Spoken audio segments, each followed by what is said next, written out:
Kemudian kembali lagi di roh. Roh itu apabila ditanya di dalam Al-Quran, yas'aluna ka'anil ruh, yas'aluna ka'anil ruh. Wahai Nabi Muhammad, apabila engkau ditanya tentang ruh, maka jawablah, kulir ruhu fi amri rabbi. Katakanlah bahwa ruh itu adalah urusannya Allah Subhanahu wa ta'ala. Apabila ada urusan yang langsung kepada Allah, itu pasti dapat dipastikan 100% ruh itu sangat baik, mempunyai sifat-sifat kebaikan. Karena apa? Yang langsung terjun ke dalam penciptaan ruh itu tidak ada sangkut pautnya dengan makhluk lain. Hanya Allah Subhanahu wa ta'ala yang langsung menciptakan ruh. Jadi dapat dipastikan Allah itu maha baik, mustahil Allah itu tidak baik. Jadi ruh itu pasti baik. Ketika mau ditiupkan ke dalam mudghah, itu namanya masih ruh. Ketika sudah masuk mudghah, itu akan berganti nama menjadi nafas.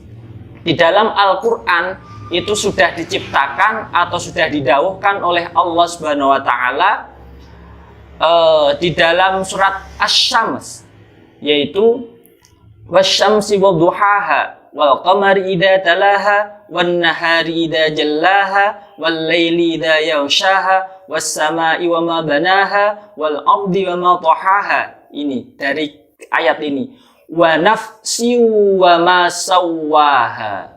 Wa nafsi wa ma sawwaha. Demi nafas yang sudah saya sempurnakan penciptaannya. Wa nafsi, nafas itu aslinya ruh sebelum ditiupkan di mudghah. Setelah ditiupkan di mudghah, bercampur dengan mudghah, itu menjadi nafas.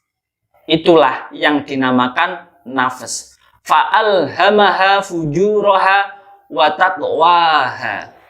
Sehingga ketika ada di mudghah, itu nafas yang mempunyai campuran sifat-sifatnya Allah yang selalu baik, itu bercampur dengan mudghah, yaitu yang punya sifat-sifat fujur. Fujur itu artinya tidak selamanya baik. Jadi dapat dipastikan ada pergolakan sifat baik di dalam mudghah antara ruh dan fujur, antara nafas dan fujur. Fa'alhamaha fujuraha wa taqwaha. Yang dinamakan sifat-sifat baik di dalam ruh itu namanya takwa. Antara takwa dan fujur itu sudah masuk ke dalam mudghah, itu akan tercipta yang namanya nafas, ya, akan tercipta yang namanya nafas. Sifat takwa dan sifat fujur itu bergejolak di dalam tubuh kita yang menandakan kita itu mempunyai sifat baik dan mempunyai sifat buruk. Disinilah kenapa kita ada seseorang yang selalu membaca Al-Quran. Setelah membaca Al-Quran, ketika membaca Al-Quran itu hatinya tenang sekali. Tetapi ketika sudah lepas dari Al-Quran, hatinya itu gundah lagi. Contohnya lagi ketika sholat.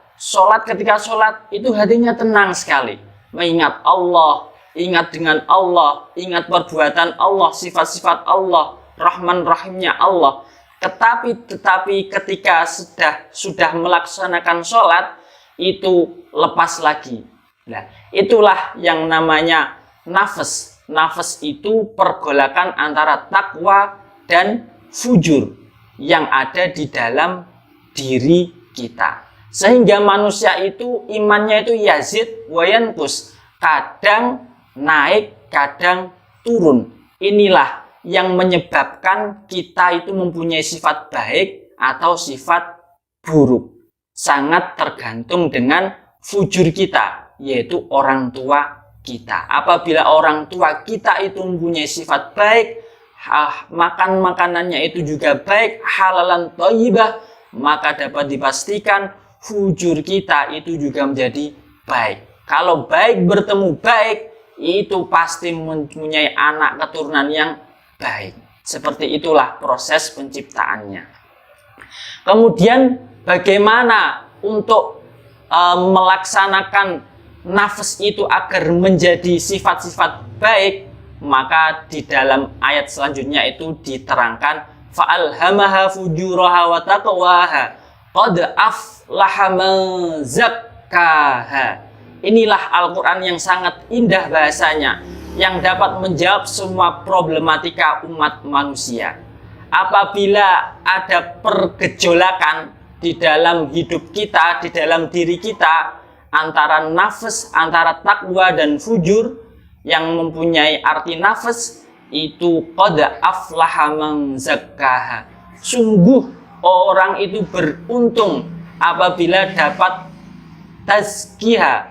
Wa qad aflaha man zakkaha. Zakkaha yaitu mensucikan, atau bisa diartikan mengedepankan sifat-sifat baik yang ada di tubuh kita, yaitu antara sifat baik dan sifat jelek yang ada di tubuh kita itu kita remuk dengan sifat-sifat baik, kita pukul sifat-sifat buruk kita itu menjadi sifat-sifat baik, sehingga kita menjadi orang yang suci. Antara sabar dengan marah, antara baik dengan buruk, antara gundah itu fujur ya, antara gundah dengan gundah itu lawan katanya berarti santai, tenang dan gundah itu bergejolak. Tetapi karena kita mau melebur gundah itu, akhirnya yang menjadi sifat terutama yang unggul di dalam kita itu sifat tenang, santai. Kemudian marah kita kalahkan dengan sifat sabar. Sifat-sifat buruk kita menangkan dengan sifat-sifat baik, kita kalahkan dengan sifat-sifat baik kita. Qad aflaha man zakkaha. Itulah. Kemudian kalau seandainya timbal baliknya, qad khaba man dassaha. Apabila sifat-sifat buruk kita yang ada di tubuh kita menangkan, nafsu-nafsu kita menangkan, maka qad khaba man dassaha. Sungguh kita akan khoba. Khoba itu maknanya rugi besar kita. Sudah diciptakan sama Allah, tetapi sifat-sifat buruk kita tekankan, lebih utamakan daripada sifat-sifat baik kita. Itulah yang saya dapat sampaikan.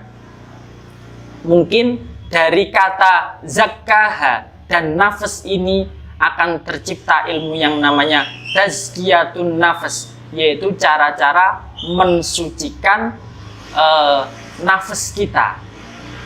Mungkin dari sini cukup sekian. Mohon maaf apabila ada perkataan yang kurang berkenan. Wassalamualaikum warahmatullahi wabarakatuh.